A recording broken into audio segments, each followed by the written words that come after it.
Hello friends, today is the 100th birthday of the great Indian scientist Dr. Satish Dhawan. Dr. Dhawan was born on this date in 1920 in the city of Srinagar in Jammu and Kashmir. Dr. Dhawan, who was born in an India which was under the British rule, studied in one of the most premier institutes across the world. He went to Caltech and several other institutes until he came back to India and settled down to make India's scientific ascent possible.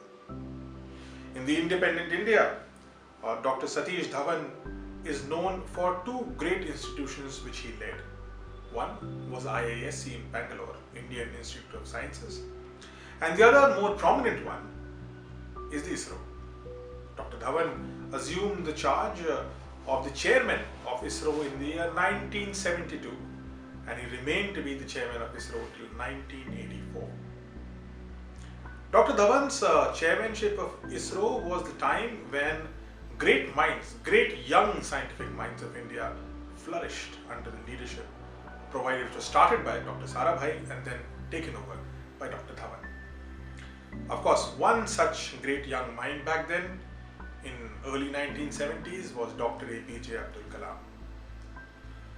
It was under Dr. Dhawan that India's fledgling space mission started seeing the light of the day. In a literal sense, our first satellite launch vehicle in 1979, which many of you might have seen in images, parts of rockets being carried behind a bicycle, or India's first satellite being brought in a bullock cart. That entire assemblage of a young nation which had high hopes and high dreams was started under the leadership of Dr. Satish Dhawan. And in 1979, when we announced that ISRO will launch into space for the first time and thereby become the first first emerging or developing nation to do such a feat, it was a momentous occasion for India. Dr. Kalam, who regarded Dr. Dhawan as one of his premier gurus, he recalls that in 1979, Dr. Kalam was the project director for that particular PSLV project, and Dr. Dhawan was the ISRO chief, so Dr. Dhawan was his boss. He remembers that in 1979, when we tried to launch into space, it was a 4-stage rocket, and there was a terrible miscalculation in terms of the fuel, in terms of the valve, and despite some warnings, the risk was taken. And the risk never bore the fruit, and the first satellite launch vehicle of India, along with the satellite, went not into space but went into the Bay of Bengal. Now, Dr. Dhawan, who's the boss of everyone, goes out to press alone, and he says that, look, I've got a wonderful team. The project might have failed at the second stage, but the team will succeed next time. That Dr. Kalam recalled that particular statement of his boss changed him and his team forever.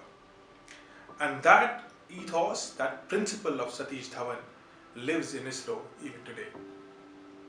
In 1980, the launch was done again, and the second attempt, we got all our stages correct, all 4 stages correct, and India became one of the spacefaring nations in the world.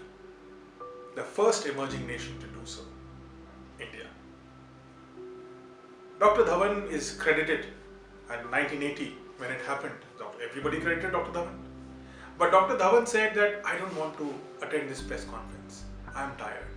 Why don't you guys, he told his juniors, why don't you guys go and talk to the press?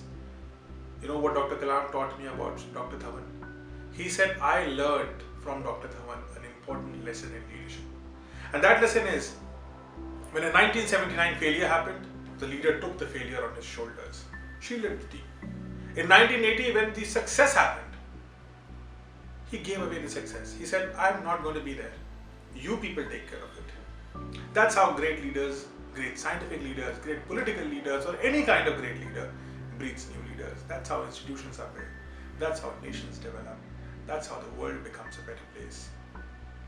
Dr. Dhawan is no more with us, but the story of Dr. Dhawan, which was given by his shishya, Dr. Kalam, lives with us.